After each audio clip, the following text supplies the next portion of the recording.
What's going on, everybody? Nick with Combat Sports World. Conor McGregor versus Justin Gaethje. Now, I've been wanting this fight to happen for a long time, and it was seeming like we weren't going to be able to get it. There's a lot of speculation that after Conor McGregor's contest at 170 versus Donald Cerrone, that he was going to stay at 170, set up the fight with Jorge Masvidal, and break the internet. That is what my brother Levi said was going to happen about this fight. Then we have other people like Adam Bomb MMA that say, no, that's not what's going to happen. He's going to drop back down to 155. He wants that Khabib fight. He wants to get that one back. 170 is just so that Conor McGregor doesn't have to go, his body does not have to go through another weight cut. So for the sake of this video, let's just assume that Conor McGregor is fighting at 155, regardless if it's at Justin Gaethje or not. Why was his last fight at 170 so important? His last fight at 170 was important because I would have to assume the only thing that he felt from Khabib was pressure and strength. Now, it came from technique. Of course, Khabib is a very strong guy, but it came from his technique. That's what caused Conor to feel that kind of pressure and strength. But it would make sense as to build up your strength, build up your brute at 170 so you don't have to cut all the way down to 155. Build that up so that you can drop back down to 155 with more strength. I didn't feel that he was going to be fighting Jorge Masvidal because Jorge Masvidal is in a real weird situation, whereas he's someone who's never held a world championship outside of the BMF title, and he's skyrocketed in popularity. The UFC does not want to lose him. I can promise you that much. The UFC does not want to lose a star power currently that is Jorge Masvidal. When you have two stars fight, more likely than not, one of their stock is going to get erased. Especially when you have people as hated as Conor McGregor. If Conor McGregor was to get sparked by Jorge, that might be it.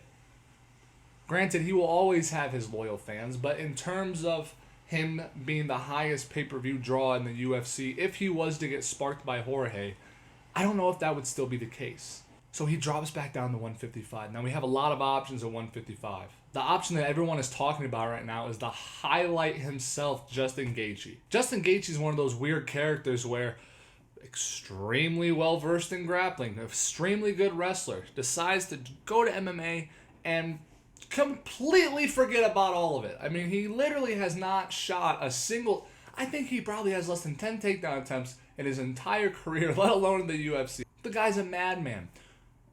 For example, when you see people get rocked, they go back to doing what's natural to them. They go unconscious. So for me, myself, when I get rocked, unconsciously, I'm just going to start throwing punches. I'm just going to bite down on my mouth guard, close my eyes, and start winging them. We have a wrestler in my gym that we train that when he gets rocked, guess what he does? It doesn't matter if it's boxing, if it's kickboxing, he's shooting a takedown. We have Taekwondo guys that when they get rocked, they just start throwing kicks. When Justin Gaethje gets rocked, you'd expect him to go back to his tutelage, to his background of wrestling. You'd expect him to shoot a takedown when rocked. There are people out there that don't wrestle a day in their lives that when they get rocked, they even shoot takedowns. Conor McGregor and Nate Diaz, for example. Justin doesn't do it. Justin gets rocked and just keeps on swinging in that pocket. But Justin Gaethje's also developed an extremely full mixed martial arts game, especially his leg kicks. A lot of people on the outside just like to go in there and see Justin Gaethje close his eyes and throw hands, but no, it's the leg kicks that set up a lot of his exchanges. You might not realize this if you do not train or have never been kicked in the leg, but if you haven't, just have a buddy kick you in the leg. Just have a buddy kick you in the lower calf. And then tell me, after 10 or 15 of those from a professional fighter, if you think that you'd be able to walk. Now let me tell you, professional fighters are tough, and you do build up some sort of resiliency to absorbing strikes. But they got the same blood, the same skin cells, the same bones that you have. It's not any easier on them. Now going into our matchup breakdown with Conor McGregor, Conor McGregor has a very long in and out stance. Now, where have we seen a long in and out stance be taken advantage of by a leg kick? Oh yeah, Douglas Lima versus Michael Venom Page. Michael Venom Page jumped in really long with a long jab. Michael Venom Page threw the low leg kick, Douglas Lima threw the low leg kick, sweeping Michael Venom Page which of course led to an immediate KO. Important because Conor likes to dive in and out of the pocket. He likes to dive into the pocket to bait you into coming forward, of which he slides back, drops a left hand.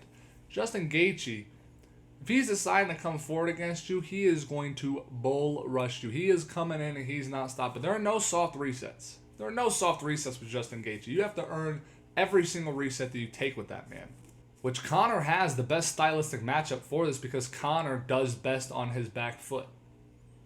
He does best when people create openings for him, when he doesn't have to create or find that opening, when he can just slide out of the pocket, watch them open up, and drop a shot. But what happens if that one shot misses? Conor's known for being extremely accurate, but nobody's perfect. What happens if that shot misses and Justin Gaethje is still in his face? You watch Robert Whittaker versus Israel Adesanya. Robert would rush Israel.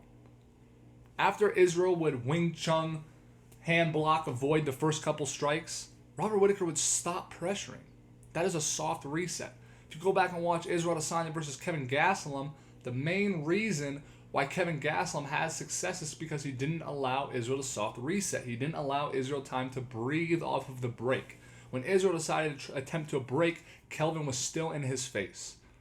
Robert Whittaker did this very poorly against Israel Adesanya, and that's why we saw the outcome that we did. Same thing goes for Justin Gaethje and Conor McGregor. If there's ever somebody that's going to try to fight on the outside and you have to get inside to fight him, if you take the first initial couple steps and get inside, and then you just let him leave, look, you got where you want. You don't want to be on the outside.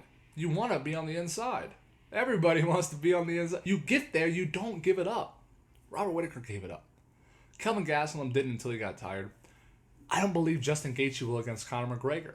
Conor McGregor is used to just stepping back, sliding, throwing that left-hand shot, and then having a free circle exchange around the octagon. I don't think Justin Gaethje is going to give that to him. I think that after Conor McGregor throws that left-hand shot, if it doesn't knock Justin Gaethje out, Justin Gaethje is still going to be in his face, tossing low kicks, throwing overhands, trying to James Vick him. I also believe that Justin Gaethje needs to implement some sort. It doesn't have to be wrestling because I know that he does not want to be a wrestler. He wants to go out there and fight. I get it. But I think he needs to introduce some sort of level changes at the very least. The difference between level changes and takedowns is a level change is simply this. Just changing levels. Just changing levels. Making them think that there's something else there. Give Conor McGregor another thing to have to process in his head while he's throwing that pull too. Now, the unfortunate part about this for Justin Gaethje is that actually, maybe it's even fortunate for Justin Gaethje, is that Conor McGregor, all last camp, trained for Khabib. He didn't train for Cowboy. And I'm going to assume that all this camp, Conor McGregor is going to be training for Khabib, not Justin. So if Justin goes to feint a level change, he might hit him with that same fake shot overhand right that Khabib did. Because Conor McGregor's brain over 2-3 camps now is completely focused on Khabib Nurmagomedov. So that feint might just be enough to sell it. But Conor McGregor also knows that he got dropped with that shot. Conor also is probably figuring out safe counters to the shot. That long overhand left that you saw him throw against Cowboy, you could see that Conor McGregor had built up strategies and techniques to avoid putting himself into a bad situation from that spot. When he threw that left-hand shot, video of the breakdown right there, when he threw that left-hand shot and overextended, Cowboy slipped to the outside. Conor McGregor brought his rear leg up with him. That's why people saw that the knee or the thigh strike. That was a takedown defense.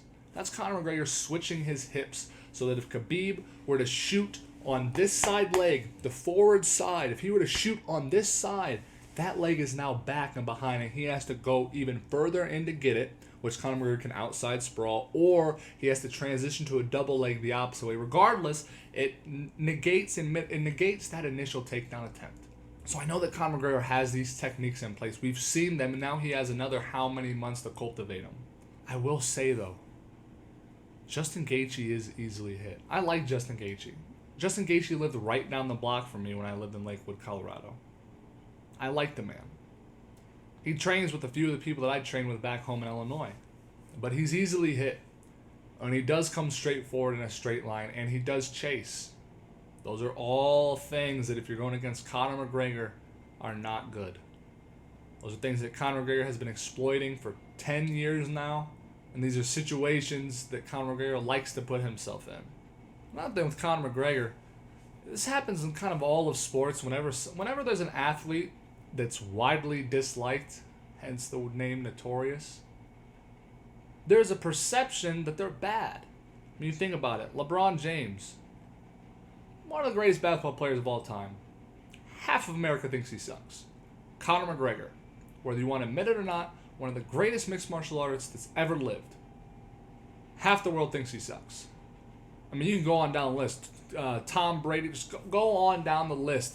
If you're widely hated, and you're normally widely hated not because of you yourself, but because of who you faced. If you hate Tom Brady, it's probably because the Patriots smacked your team 6 years in a row. If you hate Conor McGregor, it's probably because he knocked out your favorite fighter. But you have to look at it analytically. You have to look at it from a third-person point of view. Take your emotions aside. Take personal bias out of the equation and just look at the skill set. Conor McGregor has a fantastic skill set. It's a skill set that made him the first two-weight world champion at the same time. I know other people did it. Don't bring them up. I know. But at the same time in the UFC, first to hold two belts at the same time. He obviously has some sort of skill. The question is, people like Eddie Alvarez, these people in the lead up to the fight, his opponents, do they buy into that social media hype? Does Justin Gaethje believe that Conor sucks? Or does Justin Gaethje have the wherewithal to understand that? Outside of Khabib, Conor's probably the most dangerous fighter at 155 and definitely the most dangerous striker. Also, another thing with Justin is he doesn't care. You saw him walk down Edson Barboza. Now, granted, Edson Barboza does bad when he gets walked down. You stay at range with Edson Barboza, you get wheel kicked. But Conor McGregor does well when getting pressured. So I know he doesn't care about the hard strikes. Whether he wakes up off the flat of his back or Conor does, that's yet to be seen. My prediction, though, and normally I do not give predictions on these fights, but my prediction of this contest, unless Justin Gaethje implements level changes, coming into the pocket and out of the pocket at different angles, and is very smart and drags this fight into the deep waters, I believe Justin Gaethje is going to get finished and quickly. Justin Gaethje plays a smart game, takes the first round off, lets Conor McGregor blow his wad a little bit. It might be a good night for Justin Gaethje. But he decides to come right out there, bull rush Conor McGregor off top. Conor McGregor does land that always extremely accurate left-hand shot. It's going to be a bad night for Justin Gaethje. Justin Gaethje was finished by Eddie Alvarez and Dustin Poirier. Conor McGregor finished both Eddie Alvarez and Dustin Poirier almost flawlessly. Those were actually probably his two most flawless fights, to be perfectly honest.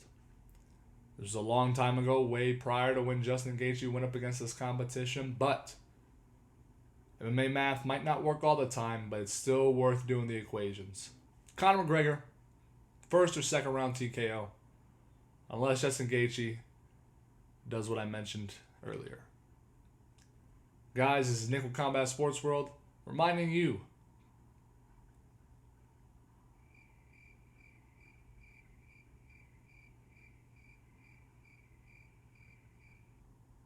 stay combative, my friends.